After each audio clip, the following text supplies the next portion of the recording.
안녕하세요. 영어 마리아입니다. 힘드시죠? 이게 원래 끊을 때쯤 되면 많이 힘들기 때문에 제가 딱 중요한 부분하고 이제 어머님들 한 번씩 보시면서 우리 아이들 2학기 때 어떻게 준비를 해야 되는지 이제 그 부분으로 한번 간단하게 정리해서 말씀을 드릴게요. 자, 첫 번째 페이지 한번 넘겨보시면 이번에 항상 30제, 지금 1학년, 그리고 25점인데, 저도 사실 여기까지는 별로 생각을 안 하고 봤는데, 1학기, 2학, 그러니까 중간고사, 기말고사를 지금 통계를 내다 보니까 점수가 딱 고정되더라고요. 학교 선생님께서 보셨을 때 배점, 부교재에서 항상 12점, 25점 중에 요거 딱 고정하시고, 모의고사에서 6개, 그리고 단어 4점, 교과서 3점까지 지금 문제가 개수까지 딱 고정되어 있습니다. 자, 그러면 보시면 부교재는 총 21문제 중에서 아니면 24개 중에서 14개 출제를 하셨고 아마 2학기 가면 요 교재가 지금 끝났기 때문에 다른 걸로 바뀌기는 하겠지만 작년 같은 경우에는 9대 기출이라고 해가지고 조금 어려운 책을 사용을 하셨었어요. 그래서 지금 뭘로 될지는 조금 더 두고는 봐야 되겠지만 요 정도에서 14개 정도 출제됐다는 거 확인해 보시면 되는데 이제 어머님들께서 한번 보셔야 되는 부분은 요거 두 개를 한번 보셔야 돼요. 모의고사가 지문 범위는 10개밖에 안 되는데 이거는 그리고 수업을 해주시지도 않는 부분인데 10개 중에서 7개 출제됩니다. 즉 제일 마지막에 나오는 거고 가장 지금 출제 비율이 높기 때문에 모의고사 정말 신경 써가지고 지금 봐주셔야 되고 단어 사실 이 학교가 올해 처음으로 단어 시험을 해가지고 문제가 어떻게 출제될지 저희가 꽤나 고민하면서 봤었던 부분이기는 한데 단어가 조금 어려워요. 어휘 끝 자체가 지금 1학년 아이들 수준보다 조금 높은 3학년 친구들을 대상으로 하는 그런 교재기는 하지만 어쨌든 320개 그리고 반이어 유의어는 그렇게 손대지 않으시고 계시고 25개 지금 사용을 하고 계십니다. 자, 그리고 마지막으로 교과서 정말 쉬워요. 교과서 중에서는 지금 딱 4문제 고정해가지고 출제를 하고 계십니다. 즉 이제 지문을 보시면 알겠지만 아이들이 가장 먼저 공부를 해가지고 마무리를 해야 될 부분은 교과서는 순식간에 여기에다가 모든 영혼을 쏟아넣고 여기를 딱 끝나자마자 모의고사를 마무리하고 단어는 꾸준히 가고 지금 그게 아이들한테 공부 패턴으로 가장 잘 맞는 거죠.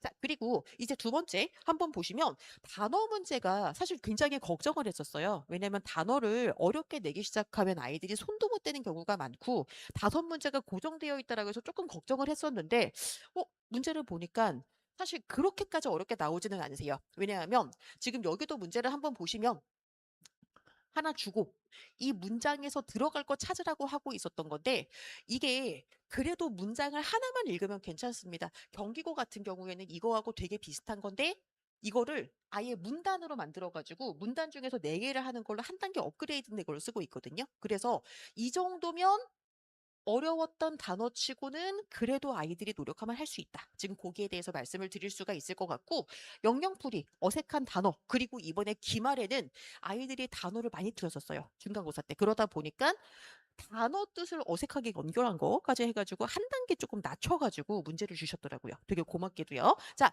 그래서 단어 같은 경우에는 학교 선생님들께서 포인트를 맞추시는 게 어렵게 되지 않겠다. 다만 네가 공부를 한다라고 하면 점수를 가져갈 수 있게 준비를 해주겠다. 그렇게 여러분이 어머님들이 생각하시면 될 것 같습니다. 자, 그러면 단어 같은 경우에는 어떻게 공부를 하는 게 제일 좋은가?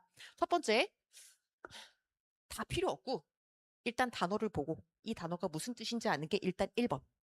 이게 가장 먼저예요. 그리고 이게 딱 끝나자마자 요게 된 다음부터는 단어의 문맥 속에서 어떻게 파악하는지 실전 연습이 지금 같이 되는 게 가장 중요해서 단어 4점 요렇게 꾸준히 끌고 가는 게 제일 좋을 것 같습니다. 자, 그리고 두 번째 부분을 한번 확인해 보시면 지금 이 학교의 가장 큰 특징이자 중학교에서 영동고등학교를 봤었을 때 가장 두근두근하고 영동고가 가장 주목을 받는 이유 중에 하나가 바로 어떤 거냐면 이 학교가 서술형이 없다라는 게 너무 매력적인 그런 포인트 중에 하나예요. 왜냐하면 남자아이들이다 보니까 스펠링 실수도 많이 나오고 뭔가 사소한 실수가 많이 나와서 서술형 없으니까 너무 매력적인 학교인데 서술형이 없는 것 치고 이 학교는 절대 지금 그렇게 높지 않았었어요. 자, 그러면 서술형도 하나 없었던 이 실험에서 도대체 왜 틀렸나? 이 학교는 지문을 암기하는 거는 정말 의미가 하나도 없습니다. 그렇다고 해가지고 이 지문을 처음 보고 문제를 푸나 그거는 아니에요. 지문은 공부는 하기는 해야 돼요. 지문의 핵심적인 내용과 핵심적인 어법 정도는 알아야 되는 게 맞아요. 그런데 아이들이 암기가 아닌 숙지라는 그 개념 하나 확인을 해봤어야 되고, 특히 이번에 학교에서 있었던 선생님은 작년 같은 경우에는 정말 이상했던 게 지문을 AI에 넣은 다음에 말도 안 되게 좀 늘리셨어요. "아우 이렇게까지 늘리신다고?" 라고 하면서 너무 어려운 단어를 사용하셨던 것에 비해서 이번은 두 개, 선지 어휘를 살짝 높이셨고요. 지문을 정확하게 이해했나 이거를 바탕으로 가시는 게 1번. 그리고 여기를 기본으로 까신 다음에 약간의 변형을 통해 가지고 지문을, 제가 볼 때는 작년 선생님들 같은 선생님이시긴 하지만, 자, 작년 문제에 비해서 올해 문제는 와 그래도 영동다운 문제다라고 말씀을 드릴 수가 있을 것 같습니다. 자, 그러면 일단 선지부터 한 번만 확인을 해 보시면, 선지 같은 경우에는 아이들이 위에 있는 지문 다 알아요. 비슷하게 해 가지고 이게 대충 무슨 지문이구나 다 알아요. 그런데 이걸 다 아는데 도대체 왜 틀리나? 1번. 보기 단어를 몰라요. 제가 지금 체크해 놓은 단어는 친구들이 라고 해가지고 조금씩은 고민했을 바로 그런 단어입니다.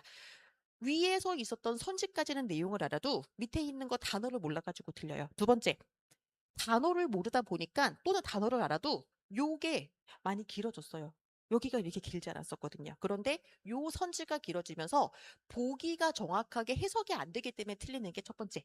또 그리고 두 번째, 소재를 기억을 했었을 때 친구들이 균형 잡히게 다 기억을 한다라기보다도 단편적인 내용을 자꾸 기억을 해요. 자, 예를 들어서 이번에 했었던 지문 중에 하나였었는데, 뭐 이제 오늘 했었던 지문이어서 제가 기억이 나서 얘기를 하고 있었던 것도 있었고, 어, 진화 이론이 나와요. 진화 이론이 나오면 뭐 다윈이 어찌고 저찌고 뭐 자윈하고 상대적인 이제 사람들이 나와요. 크게 봤었을 때 글의 주제를 기억을 하려면 핵심 소재를 기억을 해야 되는데 얘들은 지문을 읽어요. 지문을 읽은 다음에 자기가 가장 마음에 드는 친구를 중심으로 이 지문을 기억을 합니다. 다윈이 어떤 얘기를 했는지를 확인해야 되는데, 야, 아니야, 아니야. 사자가 좀 더 빨랐대. 이제 그런 얘기로 해가지고 지문의 내용이 살짝 왜곡되는 경우가 생각 밖으로 많아요. 그리고 이렇게 털리는 거죠. 자, 그래서 첫 번째, 저희는 지금 정리해서 말씀드리면 이렇게 말씀을 드릴 수가 있을 것 같습니다. 단어는 뜻부터, 뜻이 끝난 다음에 문맥, 그리고 부교재, 모의고사, 교과서 다 똑같이 선지 어휘하고 본질적 이해를 바탕으로 해야 되다 보니까 1번, 교재 단어는 기본. 이거는 완전 기본. 두 번째, 선지에서 출제가 가능한 부분 저희 확장해야 되고요.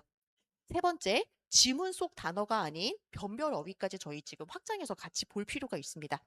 두 번째, 이렇게 기본적인 틀을 늘린 다음에 자극적인 내용 말고 글 전체에서 제가 항상 하고 있었던 것들 중에 하나였었는데, 어, 제가 이걸 뺐나요?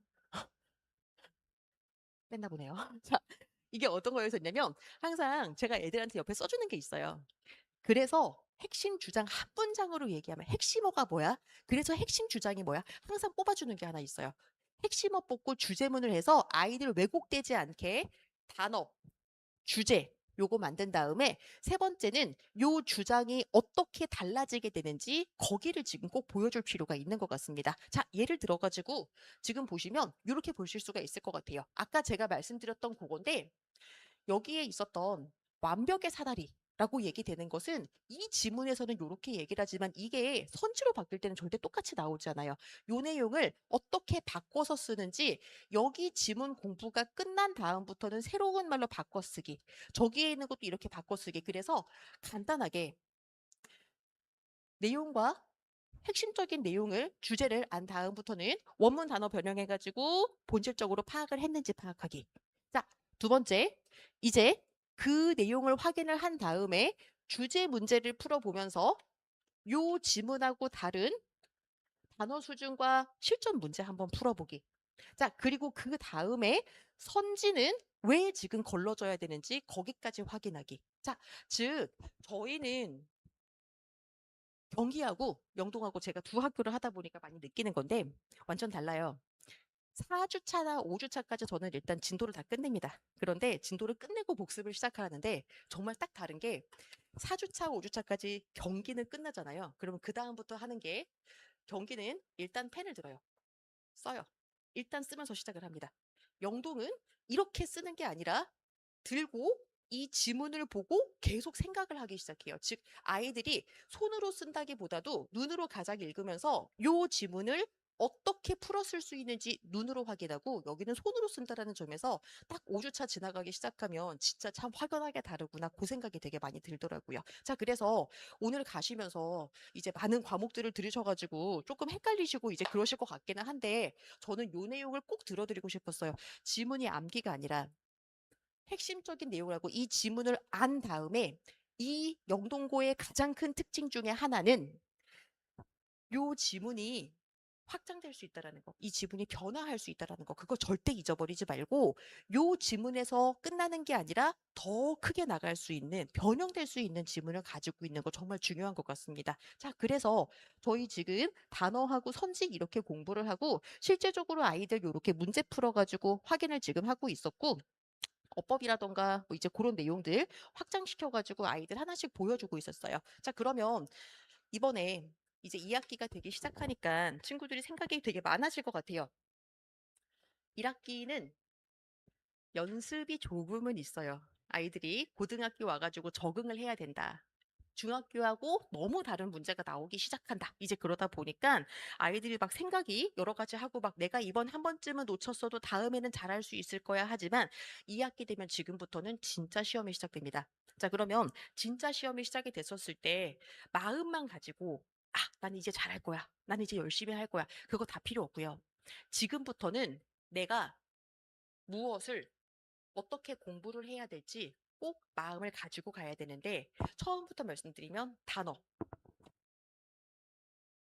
쭉 매번 계속 반복해서 쪼개서 단어 쭉 그 다음에 교과서 가장 빠르게 마무리를 한 다음에 네 문제밖에 되지 않습니다. 이거 빠르게 지금 마무리 끝내셔야 돼요. 요거 끝낸 다음부터는 가장 많이 나오는 부교재 지문 숙지하면서 여기 마무리하고 요거 공부하면서 어휘 주제 확실하게 잡고 여기서 추가 지문 모의고사 마무리를 하고 여기까지가 기본. 그리고 이 학교는 여기까지 끝난 다음부터 이때부터가 진짜 수업이라고 생각하셔야 돼요. 여기까지는 모두가 할 수 있는 거, 여기서부터는 진정한 변형을 통해서 아이들이 읽어낼 수 있는 고시험을 지금 만들어주는 거. 그게 영동고 2학기에서 가장 크게 도움이 될 수 있는 영어라고 생각을 합니다. 자, 이렇게 돼서 우리 친구들 공부 어떻게 하는지 한번 말씀을 드려봤고 이제 2학기 때 실수하지 말고 꼭 좋은 점수 맞아가지고 마무리할 수 있도록 응원하고 있겠습니다. 감사합니다.